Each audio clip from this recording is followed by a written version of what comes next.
Hello everyone, welcome back to our YouTube channel Exam Easy. हमारी जो topic wise analysis की series चल रही थी उस पर हम आगे आज जो सब्जेक्ट करने वाले हैं वो है हमारा water resource engineering. Water resource engineering की यदि हम बात करते हैं तो वाटर रिसोर्स इंजीनियरिंग में हमारे दो सब्जेक्ट होते हैं। एक तो हमारा होता है इरिगेशन इंजीनियरिंग और एक होता है हमारे पास हाइड्रोलॉजी, है ना। तो इन दोनों को ही हम साथ में ही एनालिसिस कर लेंगे। ठीक, तो हम देखते हैं टाइम वेस्ट नहीं करते हुए हम सबसे पहले देखते हैं अपना इरिगेशन का एनालिसिस कि प्रीवियस ईयर में इसके कितने कितने किस किस टॉपिक से कितने क्वेश्चन आए हुए हैं। ठीक है, तो सबसे पहले हम देखते हैं introduction of irrigation and it's methods. ठीक है, तो सबसे पहले आपको देखना पड़ेगा कि वाटर जो है, वाटर की कहाँ कहाँ पर पाया जाता है वाटर, हमारा सरफेस में कितना वाटर है, सब सरफेस में कितना वाटर है ना। उसके बाद जब वाटर आपको पता चल जाएगा तो वाटर की क्वालिटी चेक कर लेना। वाटर की क्वालिटी चेक करने के बाद आप पढ़ सकते हो इस पर कि कौन कौन सी मेथड्स हैं जिनके थ्रू आप इरिगेशन करते हो, है ना। तो इरिगेशन के तो आपके शॉर्ट में ही पूरे वीडियो लेक्चर्स ही डले हुए हैं, एक एक घंटे के हैं, ज़्यादा से ज़्यादा 7 लेक्चर पड़े हैं। उस पर आपकी अच्छी खासी न्यूमेरिकल की भी प्रैक्टिस हो जाएगी। चाहो तो आप वो वीडियो इरिगेशन के देख सकते हैं। ठीक है, तो इससे यदि हम बात करते हैं इरिगेशन वाले जो मेथड्स ऑफ इरिगेशन वाला जो टॉपिक है उससे यदि हम बात करते हैं तो प्रीवियस ईयर में टोटल 8 क्वेश्चन अभी तक पूछे गए हैं। ठीक, आप देख सकते हैं 20 में एक क्वेश्चन पूछा गया है, 18 में और 17 में यदि देखोगे 18 में एक भी क्वेश्चन नहीं पूछा गया इंट्रोडक्शन वाले पार्ट से। जो 2 पेपर थे 17 के उसमें एक एक क्वेश्चन आया है। 16 में यदि बात करोगे तो 16 में आपके सभी सेट में अप्रोक्सीमेट एक दो क्वेश्चन देखने को मिले हैं। 15 में एक भी क्वेश्चन नहीं आया। तो इसी तरीके से यदि हम देखते हैं टोटल 8 क्वेश्चन हमारे एग्जाम में मैथड्स एंड इरिगेशन से आपको क्वेश्चन देखने को मिले हैं, है ना। इरिगेशन की जो मेथड्स होती हैं जो आपने देखी होंगी, बहुत सारे टाइप की मेथड्स देखी हैं, है ना। फ्लो फ्लडिंग क्या हो गया, चेक फ्लडिंग क्या हो गया, है ना। तो स्प्रिंकलर क्या हो गया, ओवरहेड क्या हो गया, ट्रिकल मेथड इरिगेशन की कौन सी। तो ये सारे मेथड्स के आपको नाम याद रखने हैं बेसिकली, और इनके अंदर की जो चीज़ें हैं उनको पढ़ना है। बहुत शॉर्ट में है, आप इसको पढ़ सकते हो। 8 नंबर का अभी तक ये पूछा गया है। नेक्स्ट है आपके पास soil moisture and water requirement of crop. जैसे हमने बताया था जब हाईवे का एनालिसिस कर रहे थे तो हाईवे के एनालिसिस में हमने देखा था कि ज्योमेट्रिक डिजाइन बहुत इंपॉर्टेंट है। ऐसे यदि हम इरिगेशन में यदि बात करते तो ये वाला चैप्टर जो है इरिगेशन की जान है बोल सकते हैं ना। बिना इस चैप्टर के आप इरिगेशन नहीं पढ़ सकते। तो soil moisture and water requirement of crop से अभी तक देखोगे तो टोटल 16 क्वेश्चन आपको देखने को मिलेंगे। ठीक है, आप हर एक साल में देख सकते हैं किस साल कितने कितने क्वेश्चन पूछे हुए हैं, आपको आसानी से विजिबल होगा। नेक्स्ट यदि हम बात करते हैं कैनाल इरिगेशन की, तो कैनाल इरिगेशन भी बहुत इंपॉर्टेंट टॉपिक है ना। किस किस तरीके की आपकी कैनाल की डिज़ाइन होती है, लाइन कैनाल के लिए कैसी डिज़ाइन होती है, अनलाइन कैनाल के लिए किस तरीके की डिज़ाइन होती है। इसमें से भी जो इंपॉर्टेंट है आपका लेसी और केनेडी जो 2 थ्योरी हैं आपकी वो इंपॉर्टेंट है ना, जिस पर कि लेसी के फॉर्मूले ज़्यादा इंपॉर्टेंट हैं। तो कैनाल इरिगेशन से अभी तक यदि हम बात करते हैं तो आपके कितने क्वेश्चन पूछे हुए हैं, 22 क्वेश्चन अभी तक पूछे गए हैं। नेक्स्ट यदि हम बात करते हैं डैम एंड रिजर्वायर, तो रिजर्वायर के लिए यदि आप देखोगे तो रिजर्वायर के जो आप 3-4 टर्म देखते हैं बेसिकली, है ना। डेड स्टोरेज क्या होता है, नॉर्मल पूल लेवल क्या होता है, तो टर्मिनोलॉजी पढ़नी है रिजर्वायर की। और आपको डैम में बेसिकली आपको जो सिलेबस में रहता है वो ग्रेविटी डैम रहता है ना। तो ग्रेविटी डैम के बारे में आपको अच्छे से पढ़ना है। इस टॉपिक से यदि आप देखोगे तो इस टॉपिक से अभी तक 15 क्वेश्चन पूछे गए हैं। ठीक, 15 साल में 15 क्वेश्चन पूछे गए हैं। मतलब 15 साल में मतलब प्रीवियस ईयर के जो 15 पेपर हैं उन 15 पेपर में से 15 क्वेश्चन पूछे गए। मतलब बोल सकते हो हर एक सेट में एक एक क्वेश्चन बोल सकते हो। लेकिन यदि देखोगे तो 20 में डायरेक्ट एक ही पेपर में 3 क्वेश्चन देखने को मिला। फिर 2016 में भी एक ही पेपर में आपके 5 क्वेश्चन देखने को मिले। बाकी सब में बोल सकते हो एक एक क्वेश्चन ही आया डैम से। ठीक है, नेक्स्ट आता है हमारे पास सीपेज थ्योरीज। सीपेज थ्योरीज में यदि आप देखोगे तो आप 3 लोगों की थ्योरी देखते हो, है ना। यहाँ पर फ्लो नेट डायग्राम को भी आप देखते हो। तो 3 लोगों की थ्योरी में आपके पास कौन कौन सी थ्योरी आ जाती है, खोसला की थ्योरी आ जाती है, लेंस थ्योरी आ जाती है, ब्लेक थ्योरी आ जाती है ना। तो यहाँ पर इनसे भी क्वेश्चंस आपको देखने को मिल जाते हैं, लेकिन कम आता है एग्जाम पर। इससे अभी तक सिर्फ 5 क्वेश्चन ही पूछे गए हैं। नेक्स्ट है आपके पास वाटर लॉगिंग। वाटर लॉगिंग से अभी तक सिर्फ 6 क्वेश्चन देखने को मिले हैं और बहुत सिंपल क्वेश्चन पूछे गए हैं वाटर लॉगिंग से। नेक्स्ट है आपके पास cross drainage work and cross drainage regulation, है ना। तो ये टॉपिक ऐसा है क्रॉस ड्रेनेज वर्क में जिससे आजकल हर साल क्वेश्चन देखने को मिल रहे हैं।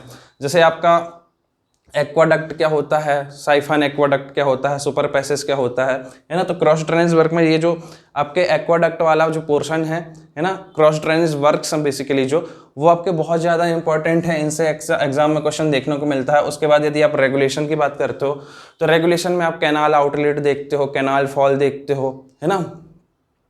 उसके अलावा भी कैनाल रेगुलेशंस देखते हो आप। तो ये जो है बहुत इंपॉर्टेंट टॉपिक है। इससे भी अभी तक यदि हम बात करते हैं तो अभी तक इससे 10 क्वेश्चन पूछे जा चुके हैं, जिसमें से आप देखोगे 20 में एक सेट में ही 2 क्वेश्चन आए हुए थे, है ना। तो ये आजकल जो है ये टॉपिक ट्रेंड में है, इससे क्वेश्चन देखने को मिलते हैं। नेक्स्ट है spillway and energy dissipator. Next chapter है जहाँ पे आप टाइप्स ऑफ स्पिलवे पढ़ोगे और कौन कौन सी ऐसी डिवाइसेस हैं जिनके द्वारा आप क्या कर सकते हो, एनर्जी को डिसिपेट कर सकते हो। तो इससे अभी तक सिर्फ और सिर्फ एनर्जी डिसिपेटर वाले टॉपिक से 2 क्वेश्चन ही देखने को मिले हैं। डिफरेंट टाइप के आप स्पिलवे देखते हो ना, जैसे आपका सॉफ्ट स्पिलवे कहाँ पर यूज होता है, सिर्फ आप उनको नाम देख लो, पर्पस देख लो कि हर एक स्पिलवे का क्या पर्पस है, कहाँ पर उसको प्रोवाइड करते हैं। नेक्स्ट है river training work. River training work से अभी तक आपके 3 क्वेश्चन पूछे गए हैं, जिसमें आपसे पूछ लेता टॉर्टोसिटी क्या होती है ना, और किस किस टाइप की रिवर होती हैं, ग्रोइंस के बारे में पूछ लेता है आपसे, ठीक है। छोटे छोटे डेफिनेशन पूछ सकता है, मान लो आपसे पूछ लेगा फ्लक्स क्या है ना। डैम वाले सेक्शन में आपसे, ये क्रॉस रेगुलेशन वाले चैप्टर में आपसे पूछ सकता है वियर और बैराज क्या है, फ्लक्स क्या है। ये छोटे छोटे क्वेश्चन है जो आ जाते हैं आपके, बहुत लेकिन कम पोर्शन है इसका, बहुत कम पोर्शन है, लेकिन आपका यदि धोखे से क्वेश्चन आ गया तो आपसे आसानी से बन जाएगा। आपके आधे पेज में इसके नोट्स आपके आ जाते हैं, ठीक है, तो आप उसको पढ़ सकते हो उस हिसाब से।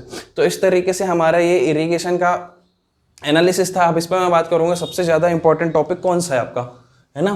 तो अभी तक जो सबसे ज़्यादा क्वेश्चन आए हैं वो कैनाल इरिगेशन से आए, तो कैनाल इरिगेशन तो आपका IMP है ही, ठीक है। और क्रॉप, ये भी आपका IMP है। ये 2 टॉपिक आपको इसके पढ़ने ही पढ़ने हैं, ठीक। उसके बाद डैम एंड रिजर्वायर की यदि बात करें तो डैम एंड रिजर्वायर एक ऐसा टॉपिक है जिसको पढ़ने में बहुत ज़्यादा टाइम लगता है।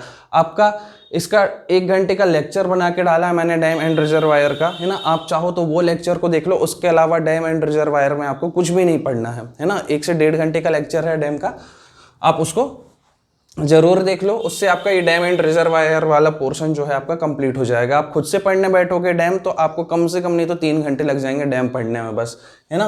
तो डैम के लिए आप क्या करो, वीडियो जो मैंने बनाया है आपका इरिगेशन वाली प्लेलिस्ट है उस पर मिल जाएगा डैम वाला पोर्शन, उस पर से आप पढ़ सकते हो। हालांकि आप पूरी की पूरी इरिगेशन यहाँ से लेकर यहाँ तक की पूरी इरिगेशन सीपेज थ्योरीज तक आप देख सकते हो। आपको ज़्यादा से ज़्यादा 6 घंटे लगेंगे वीडियो से यदि देखते हो तो, है ना। और यदि उस पर भी आप न्यूमेरिकल यदि नहीं करोगे तो आपको 3 घंटे में पूरा का पूरा इरिगेशन फिनिश हो जाएगा, ठीक। उसके बाद आता है वाटर लॉगिंग। वाटर लॉगिंग बहुत आसान चैप्टर है। वाटर लॉगिंग क्यों होती है, कौन कौन से रीजन होते हैं वाटर लॉगिंग के, कब बोलोगे कि आपकी जो आपका फसल है वो आपका, या बोल सकते हो जो आपका क्रॉप है, या बोल सकते हो जो आपकी फील्ड है ना, वो किस कंडीशन में आपका वाटर लॉग कहलाएगी। तो उसकी भी 2 कंडीशन है, आपको वो 2 कंडीशन याद होनी चाहिए। उसके बाद जो आपका इंपॉर्टेंट टॉपिक है वो है आपका क्रॉस ड्रेनेज वर्क, है ना। यहाँ पर डैम वाला पोर्शन आपका IMP है, ठीक। उसके बाद आपका cross drainage work and regulation, इस टॉपिक को आपको पढ़ के जाना ही है, ठीक। एनर्जी डिसिपेटर वाला पोर्शन यदि आप चाहो तो छोड़ भी सकते हो। उसके बाद आप रिवर ट्रेनिंग वर्क को पढ़ लेना, बहुत आसान है, बहुत छोटा सा टॉपिक है। तो बेसिकली इसमें जो इंपॉर्टेंट टॉपिक है soil moisture and water requirement of crop. उसके बाद कैनाल इरिगेशन मोस्ट IMP है। डैम एंड रिजर्वायर आपको इंपॉर्टेंट है, लेकिन क्रॉस ड्रेनेज वर्क उससे भी ज़्यादा इंपॉर्टेंट है। और आपको मेथड्स ऑफ इरिगेशन, जो आपकी मेथड्स हैं उनको भी आपको इरिगेशन की पढ़ के जाना है, ठीक। तो इस तरीके से हमारा ये इसका एनालिसिस हो गया। इसमें मैंने बता दिया इंपॉर्टेंट टॉपिक कौन कौन से हैं। सबसे पहले आपको ये पढ़ना है, उसके बाद आपको ये पढ़ने हैं, ये पढ़ने हैं, फिर आपको ये पढ़ना है, उसके बाद ये पढ़ना है, और फिर आपको ये पढ़ना है ना। तो जो मैं सीक्वेंस बता रहा हूँ उसी सीक्वेंस से चीज़ों को याद करते जाओ, क्योंकि जब ज़्यादा इंपॉर्टेंट चीज़ आप लास्ट में पढ़ते हो तो उसका डेटा एग्जाम पे याद नहीं हो पाता। मतलब आपको लगता तो है कि आपसे बन रहा है, लेकिन एग्जाम में जाके आप कंफ्यूज हो जाओगे। तो मैं इसी सीक्वेंस से पढ़ा रहा हूँ कि जब आप किसी चीज़ को पहले पढ़ते हो ना, उस पर आपका ज़्यादा तेज़ी से, मतलब ज़्यादा मन लगता है और उसका डेटा याद भी रहता है, ठीक। तो जब आप इंपॉर्टेंट चीज़ों को लास्ट में पढ़ते हो तो लास्ट में पढ़ने से क्या होता है, वो डेटा आपको कंफ्यूज कर देता है। मैं ये नहीं बोल रहा हूँ कि आपको याद नहीं रहेगा, आपको यहाँ से घर से जब आप पढ़ के जाओगे तो वो याद रहेगा, लेकिन जब आप एग्जाम सेंटर में बैठोगे तो वहाँ पर आप कंफ्यूज हो जाओगे कि इसका आंसर A लगा दूँ या B, क्योंकि 2 ऑप्शन आपको सेम लगेंगे, फिर आप वहाँ कंफ्यूज हो जाओगे, है ना। तो सबसे ज़्यादा कठिन होता है जब 4 ऑप्शन रहते हैं, आपसे क्वेश्चन नहीं बन रहा तो कोई दिक्कत नहीं है, लेकिन जब आपने 2 ऑप्शन ही निकाल दिए हैं उसके बाद 2 में अब यदि आप क्वेश्चन गलत करके आते हो तो आपको ज़्यादा करता है। तो बात यह है कि आपको क्या करना है कि जो इंपॉर्टेंट टॉपिक है उसको पहले मेमोराइज करना है। ठीक, नेक्स्ट है हमारे पास, नेक्स्ट सब्जेक्ट है हमारे पास हाइड्रोलॉजी। नेक्स्ट सब्जेक्ट है हमारे पास हाइड्रोलॉजी। अब हाइड्रोलॉजी की यदि हम बात करते हैं तो हाइड्रोलॉजी जो है इरिगेशन, या बोल सकते हैं इरिगेशन इंजीनियरिंग के कंपेयर में थोड़ी सा कम आता है। जैसे अभी तक यदि देखोगे तो हाइड्रोलॉजी इरिगेशन से आपके 87 क्वेश्चन आए हुए हैं। 87 क्वेश्चन का यदि आप एवरेज निकालते हो तो पर ईयर आप बोल सकते हो कि अप्रॉक्सीमेट 9 क्वेश्चन आपके आते ही हैं इरिगेशन से। ठीक है, अप्रॉक्सीमेट इरिगेशन से हर साल आपको 9 क्वेश्चंस देखने को मिल जाते हैं। नेक्स्ट हम बात करते हैं हाइड्रोलॉजी की। तो हाइड्रोलॉजी का सिलेबस जो है वो बहुत ज़्यादा है, लेकिन हमारे सब इंजीनियर के लेवल पे हाइड्रोलॉजी का सिलेबस ज़्यादा नहीं है। इस पर यदि हम देखते हैं, सबसे पहले आपको पढ़ना हाइड्रोलॉजी का इंट्रोडक्शन। हाइड्रोलॉजी का इंट्रोडक्शन किस तरीके से हमारी वाटर साइकिल वर्क करती है वो आपको देखना है।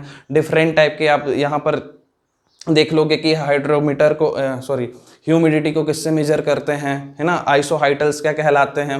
तो ये छोटी छोटी डेफिनेशंस है। विंड स्पीड किस इंस्ट्रूमेंट के द्वारा कैलकुलेट की जाती है, ये सारी चीज़ों को आपको इंट्रोडक्शन में ही पढ़ लेना है। फिर टाइप्स ऑफ रेन हो गया आपका, उसको भी आपको यहीं पे पढ़ लेना है ना। और फिर आप जब वाटर साइकिल पढ़ोगे तो वहाँ पे आप देख लोगे प्रेसिपिटेशन क्या होता है, इवापोरेशन क्या होता है, वर्गा क्या होता है ना, बहुत सारे जो आपके होते हैं, इंटरफ्लो क्या होता है, ये सारी चीज़ आप यहीं पे देख लोगे। बेसिकली आपको इंट्रोडक्शन वाले पार्ट में हर एक चैप्टर का थोड़ा थोड़ा आपको नॉलेज मिल जाएगा। तो आपको इंट्रोडक्शन वाला पार्ट तो पढ़ना ही पढ़ना है, इंट्रोडक्शन वाला पार्ट आपको पढ़ना ही है हाइड्रोलॉजी में। इससे अभी तक यदि आप देखोगे तो टोटल आपको 6 क्वेश्चन देखने को मिले हैं। नेक्स्ट यदि हम बात करते हैं measurement of precipitation and abstraction from precipitation, है ना, मतलब प्रेसिपिटेशन जो है आपका उसको किस तरीके से मेज़र करना है और प्रेसिपिटेशन में जो लॉसेस होते हैं उनको किस तरीके से आपको मेज़र करना है। तो ये वाला टॉपिक आपका हाइड्रोलॉजी में सबसे ज़्यादा इंपॉर्टेंट है। इसी पे आपके टाइप्स ऑफ रेन गेज आता है ना, रिकॉर्डिंग टाइप का रेन गेज कौन सा होता है, नॉन रिकॉर्डिंग टाइप का रेन गेज कौन सा होता है ना। तो ये सारी चीज़ आपको इसे पढ़नी है। इससे अभी तक यदि आप देखते हो तो 8 क्वेश्चन देखने को मिले हैं। नेक्स्ट यदि हम बात करते हैं रन ऑफ, तो रन ऑफ वाला चैप्टर जो है वो ज़्यादा इंपॉर्टेंट नहीं है। आपको रन ऑफ कोफिशिएंट पता होना चाहिए। रन ऑफ बेसिकली कौन कौन से टाइप के रन ऑफ होते हैं वो आपको पता होने चाहिए। ठीक, तो आप यदि इसको छोड़ के भी जाते हो तो कोई दिक्कत नहीं। उसके बाद आपका आता है stream flow measurement. Stream flow measurement करने के लिए, डिस्चार्ज मेजर करने के लिए, या जो आपका स्ट्रीम फ्लो वेलोसिटी मेजरमेंट है, इस चैप्टर में जब आप करंट मीटर पढ़ते हो, है ना, करंट मीटर आप पढ़ते हो जिसकी सहायता से आप किसी पॉइंट की वेलोसिटी निकाल सकते हो। एक तो यही ऑब्जेक्टिव हो गया आपका। और भी इस पे जो मेथड्स हैं वो आपके सिर्फ मेथड्स के नाम याद रखने हैं। नेक्स्ट है आपका हाइड्रोग्राफ्स। तो हाइड्रोग्राफ में यदि आप बात करते हो, हालांकि आप इसको भी छोड़ सकते हो, इस वाले चैप्टर को भी आप छोड़ सकते हो। ठीक, नेक्स्ट है आपके पास हाइड्रोग्राफ। तो हाइड्रोग्राफ क्या होता है, हाइड्रोग्राफ क्या होता है, इन के बीच में किस के बीच में आपका कर्व बनता है, मास कर्व क्या कहलाता है, ये सारी चीज़ें बस आपको थोड़ी सी देखनी है ना। कि जैसे आपका हाइड्रोग्राफ है, हाइड्रोग्राफ किसके बीच का कर्व होता है, तो आपको पता होना चाहिए डिस्चार्ज वर्सेस टाइम का जो कर्व होता है वो आपका हाइड्रोग्राफ कहलाता है। तो सिर्फ इनकी डेफिनेशंस आप पढ़ सकते हो। यूनिट हाइड्रोग्राफ क्या कहलाता है उसके बारे में आप पढ़ सकते हो। यूनिट हाइड्रोग्राफ कब यूज़ करते हैं आप वो थोड़ी सा देख सकते हो। बाकी आपको इसको ज़्यादा डिटेल में नहीं पढ़ना है। इससे भी अभी तक यदि आप देखते हो तो आपका सिर्फ और सिर्फ 3 क्वेश्चन देखने को मिले हैं। उसके बाद आपका आता है flood and flood routing. Flood and flood routing में यदि मैं बात करूँ तो फ्लड एंड फ्लड राउटिंग को पूरा नहीं पढ़ना है। फ्लड एंड फ्लड राउटिंग में आपको डिस्चार्ज के फॉर्मूले याद करने हैं, जो इंपेरिकल फॉर्मूले हैं डिस्चार्ज के, है ना, उन फॉर्मूलेस को आपको क्या करना है, याद करना है। फिर यहाँ पर जब आप फ्लड राउटिंग पढ़ोगे तो यहाँ पर एक टर्म आता है ट्रैप इफिशियंसी, है ना, ट्रैप इफिशियंसी। वो ट्रैप इफिशियंसी क्या होती है वो आपको थोड़ी सा देख लेना। इसके अलावा इस पर आपको कुछ भी नहीं पढ़ना है। ठीक, नेक्स्ट है आपका ground water hydrology. Ground water hydrology में यदि आप बात करते हैं तो ये आपका सभी सॉइल में भी होता है, ये आपका इन्वायरमेंट में भी होता है और हाइड्रोलॉजी में तो होता ही है। तो इसमें भी आपको यदि मैं बात करूं तो ये टॉपिक आपका इंपॉर्टेंट है, ग्राउंड वाटर हाइड्रोलॉजी। हालांकि अभी तक इससे 6 ही क्वेश्चन देखने को मिले हैं, लेकिन यदि हम बात करते हैं ग्राउंड वाटर हाइड्रोलॉजी की तो ये ग्राउंड वाटर हाइड्रोलॉजी जो है आपकी बहुत ज़्यादा इंपॉर्टेंट है, क्योंकि जब आप इसको यहाँ पढ़ लोगे तो इन्वायरमेंट में भी कवर हो जाएगा और ये आपका सॉइल का वाला पोर्सन भी जो है वो भी आपका कवर हो जाएगा। तो इसमें बेसिकली जो आपके 4 तरीके के अब देखते हो एक्यूफर क्या होता है, एक्यूटार्ट क्या होता है, एक्यूक्लूड क्या होता है, एक्यूफ्यूज क्या होता है। तो इनके एग्जाम्पल के साथ इनके नाम याद होने चाहिए। ट्रांसमिसिबिलिटी क्या कहलाती है वो आपको पता होना चाहिए। स्टोरेज कैपेसिटी क्या कहलाती है वो आपको पता होनी चाहिए। तो आपको ग्राउंड वाटर हाइड्रोलॉजी को डिटेल से पढ़ना है। ठीक, तो इस पर मैंने किस किस टॉपिक को बता दिया, आपको इंपॉर्टेंट है, आपको ये पढ़ना है ग्राउंड वाटर हाइड्रोलॉजी तो आपको पढ़ना ही पढ़ना है। ठीक है, उसके बाद यदि हम बात करते हैं measurement and precipitation and losses वाला जो चैप्टर है ये आपको पढ़ना है। ये 3 टॉपिक आपको हाइड्रोलॉजी में पढ़ने हैं। उसके बाद यदि आप बात करते हो रन ऑफ में आपको कुछ भी नहीं पढ़ना है। स्ट्रीम फ्लो मेजरमेंट में सिर्फ मेथड्स के नाम याद करने हैं। हाइड्रोग्राफ में आपको सिर्फ बेसिक डेफिनेशन देखनी है कि कौन कौन से आपके कर्व हैं, जो किस किस के बीच में जो कर्व बनेगा तो उसका क्या नाम होगा वो बस आपको पता करना है।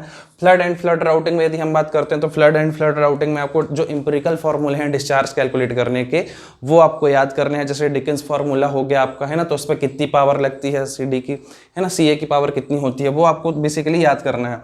उसके बाद इसी पर राउटिंग जब आप पढ़ोगे तो यहाँ पर आपको ट्रैप इफिशियंसी नाम की एक टर्म मिलेगी। ट्रैप इफिशियंसी क्या होती है वो आपको पढ़ना है। उसके बाद ग्राउंड हाइड्रोलॉजी, तो 3 टॉपिक आपको पढ़ना है बेसिकली डिटेल में हाइड्रोलॉजी में। और उसके बाद यदि हम बात करते हैं तो आपके 5-6 टॉपिक हो जाएंगे आपके इरिगेशन, जिनको आपको डिटेल में पढ़ना है। इसके बाद जब आपके पास टाइम बचेगा तो सभी टॉपिक को आपको थोड़ा थोड़ा शॉर्ट नोट से रिवाइज कर लेना है, क्योंकि अब इतना टाइम नहीं है कि आप बहुत सारा डिटेल से पढ़कर जाओ। ठीक, तो ये है हमारा इरिगेशन का वाटर रिसोर्स का एनालिसिस। इस पर भी यदि हम बात करते हैं हाइड्रोलॉजी के अभी तक 35 क्वेश्चन पूछे गए, मतलब हर सेट में हाइड्रोलॉजी के आपको कम से कम देखने को 3 क्वेश्चन के अप्रोक्सीमेट देखने को मिल जाते हैं। ठीक, किसी में 2 मिलेंगे, किसी में 3 मिलेंगे, तो उस हिसाब से आप देख सकते हो अप्रोक्सीमेट 2 पॉइंट इसका परसेंटेज निकालोगे तो आप बोल सकते हो कि अप्रोक्सीमेट 3 क्वेश्चन आपको देखने को मिल सकते हैं। अब इस पे ये है हर एक सेट में, जैसे यदि हम 20 में बात करते हो टोटल 11 क्वेश्चन आए हुए हैं, है ना, एक सेट में आपके 9 क्वेश्चन आए हैं। 18 में जो आपके 4 पेपर हुए थे इसमें देखोगे तो 8, 6, 7, 8 क्वेश्चन आए हुए हैं। उसके बाद जब आप देखोगे ये दोनों ड्राफ्टमैन के पेपर हैं, क्योंकि इस पर सर्वे और रेलवे का पोर्शन ज़्यादा आया हुआ था इसलिए इस पर दूसरे सब्जेक्ट अब कम आएंगे। जैसे यहाँ पर देखोगे तो यहाँ पर आपका क्या था, इरिगेशन से आपके सिर्फ 2 ही क्वेश्चन पूछे गए, फिर अगले सेट में 4 क्वेश्चन पूछे गए। लेकिन जो जितने भी सब इंजीनियर के पेपर हैं उन सब में इरिगेशन और हाइड्रोलॉजी का वेटेज अच्छा है। जैसे इस पर 9 क्वेश्चन आए हुए हैं, इस पर 10 आए हुए हैं, इस पर 14 क्वेश्चन भी आए हुए हैं maximum, 7 question, 6 question, 10 question, 11 question, और टोटल यदि हम बात करते हैं टोटल अभी तक आपके 122 क्वेश्चन अभी वाटर रिसोर्स इंजीनियरिंग से आए हुए हैं। तो इस हिसाब से आपको क्या करना है, इसकी स्टडी करनी है। और यदि आपको वीडियो पसंद आता है तो वीडियो को आपको क्या करना है, ज़्यादा से ज़्यादा लोगों तक पहुंचाना है। चैनल को सब्सक्राइब करना है, यदि सब्सक्राइब नहीं किया है तो सब्सक्राइब कर लेना, और यदि सब्सक्राइब कर लिया है तो दूसरे लोगों को आपको शेयर करना है। ठीक है, और वीडियो को लाइक ज़रूर करना और कमेंट करके ज़रूर बताना कि आपको वीडियो कैसा लग रहा है। ठीक है, ऐसे मन लगा के पढ़ाई करते रहो। Okay, thank you.